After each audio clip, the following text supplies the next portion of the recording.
guys, it's me, Alia, and I am back to talk to you guys about ABC Family's newest episode of Pretty Little Liars. I don't know about you guys, but when this episode started, I was slightly freaked out because there's Maddie, what's her last name? It starts with a Z, from Dance Moms. She's dancing in this room, and it's like very creepy. There's like bathtubs in the room, and it's just weird, and it's Spencer's there. It's her nightmare. And Maddie's like just dancing around the room, and it's very weird, but also just beautiful. You know those scary type of beautiful dances? Well, that's what it was. But it was kind of a cool start, and like I said before, it was Spencer's nightmare, and it all connects to her memories later on. A very, very important and one of my favorite characters of Pretty Little Liars comes back in this episode, Mona Vanderwall, and she is freaked because she's scared that Allison will retaliate for what she did to her. I mean, Mona faked her death and blamed Allison for it, so she doesn't know what Allison's going to do. She's also afraid because she's got cops on her for what she did. I mean, she cost thousands of dollars.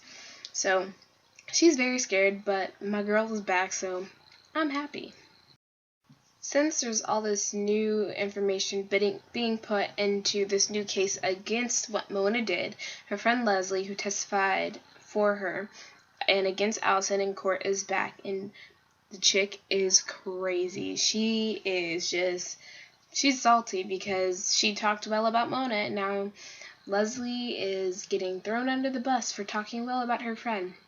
So she's angry and salty, and her and Hannah kind of get at each other's throats. And Hannah, my girl, she does not take anything sitting down, so she fights back. But Leslie is not happy. So the guy from the last episode who helped Arya get out of the dark room, his name is Clark, and he finds her again, and he invites her out on some type of creepy photography thing where they photograph stuff at like a graveyard and dolls with broken faces. Creepy, creative stuff. There's a lot of creepy, creative stuff in this that ends up beautiful, but it's still creepy nonetheless. But they end up going out and doing that, and they photograph dolls and stuff. And Clark ends up taking a picture of Arya, and she gets kind of freaked out just a little bit, but I feel like she's just freaked by anything. I would be too if I had just gone through what she went through. But while she's at the place, she hears or sees something, and I guess A was there, and A almost drops a shelf on her, and then Clark comes and sees if everything's alright, and she's like, yeah, I'm just clumsy.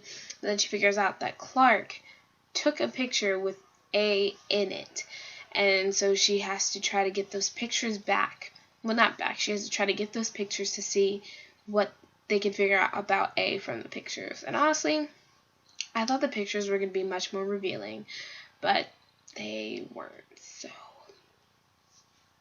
when Arya gets a good look at the pictures that Clark took of A, she sees that A has boobs. And y'all, let me just say something. I am going to be so mad if Charles is not A, because we were told that Charles was going to be A. So if he is not, I'm not going to be happy, because we thought we knew who A was, and if we don't, then what do we do? Where do we go? It's just like we're back at season 1 or something. Guys, I would be fine if Charles is A and maybe he got like a sex change or something. I'd be chill with that. But Charles has to be A. He has to be, or else what? I wouldn't know what to do. I wouldn't. So we all know that Spencer got some cookies from Sabrina in the last episode, and now we are seeing some side effects. At school, Hannah tries to get some of her cookie, and Spencer literally, she gets very defensive about those cookies, and she is just not acting normal. There are side effects, and I just really don't want her to get addicted, but I feel as if she even thinks that she's getting addicted to them. So she ends up going to an AA meeting, and her old sponsor is there, and she tries to leave early, but then the guy who leads AA meeting calls her out, and she ends up writing back with her old sponsor, and he just talks to her about just, getting back on and off the wagon, how hard things can be, and how it's good to look for help and stuff, and they have a nice little moment. I missed him because he was really cute, and in real life he's British, so even better. So all the girls are having their homes watched by cops because A is still out there, and Allison overhears some of the cops who are switching off watching her talk badly about her.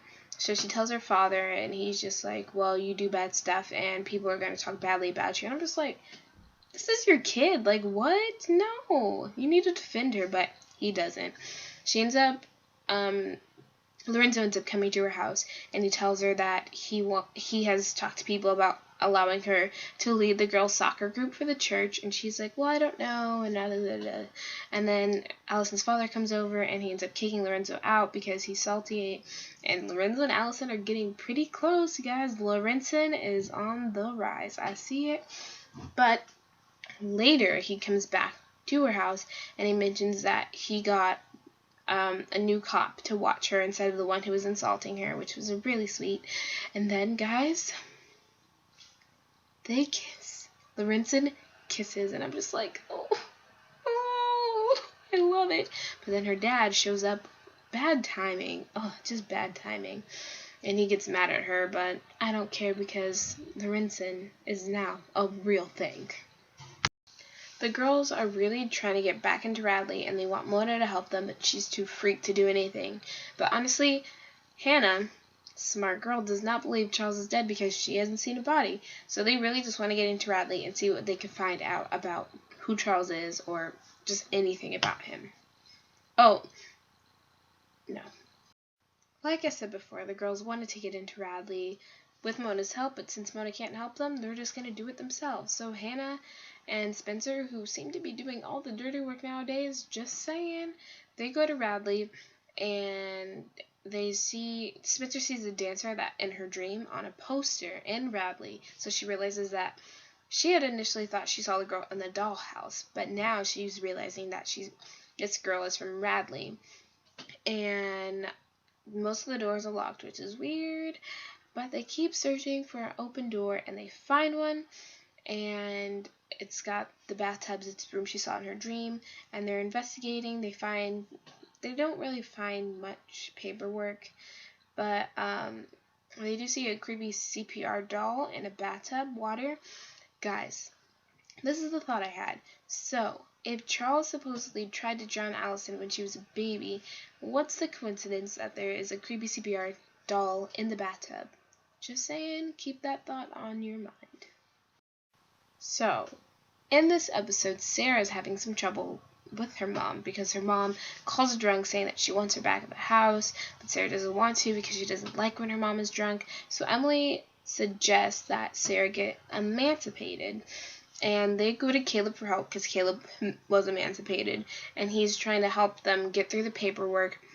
But Sarah doesn't have what you need to get emancipated. I mean, you need a job, steady income, you need to have a place that you want to live in, and stuff like that. So he's trying to help them through it, and when he's saying that Sarah doesn't have this stuff, Emily gets really defensive.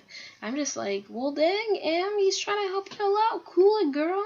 Don't worry, things will work out. Just calm down a little bit, but she gets really defensive, but Caleb ends up helping them by giving Sarah a job at his website company or whatever. And I was like, Caleb, when did you start running a company? I was like, go ahead, boy, do your thing. Do it. But he's helping them out because Caleb is Caleb. Once Sarah gets emancipated, she decides to do something that shows her newfound adulthood, I guess you could say. She gets a tattoo on the middle of her back of a bird being freed from a cage, and then she suggests to Emily that she gets one. So Emily gets a tattoo in Japanese that says courage, and she gets it right on her waistband so her mom won't notice it because her mom would not be happy if she saw that. Arya sends out a mass text at A is a female. And Sarah ends up seeing this message while Emily's getting her tattoo, and she gets all upset, and she runs, and they see a shadow everywhere, and Sarah's just upset that they didn't tell her what was going on, but Emily said they were just doing it to protect her, but I don't think she fully understands that yet. In Radley, Spencer does find some paperwork on Charles, and it says that his organs were taken out and given to, like, other people for whatever the need may be, so it's pretty much saying that he's dead. And like I said before, if he's dead, he can't be dead. Charles has to be A. He has to be. When Hannah and Spencer are leaving Radley, they end up hearing something or whatever, and they see Mona and Radley. And I'm like, girl, 5 seconds ago, you were like, I'm too scared to go into Radley, so what are you doing? She has paperwork, and they find out that the paperwork is Leslie's, and that Leslie was a patient at Radley, and she might have been there long enough to know who Charles was, so we need to find out Leslie's story, because homegirl got some issues. Mona tells Leslie that her stuff was taken by Hannah and Spencer, and Leslie is pissed. And she seems overly mad, so we're going to see how that all adds up. So guys, that sums up the episode. I hope you enjoyed this video.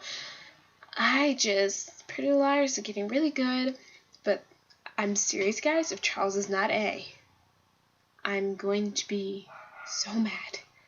But we will see what happens. So give this video a thumbs up or a thumbs down. That's okay. Subscribe. Give me some advice and comments down below. I'm open to just about anything. And like I said before, I hope you guys enjoyed. And I will try to have a video out tomorrow also. So be ready. And I'll see you guys next time. Bye.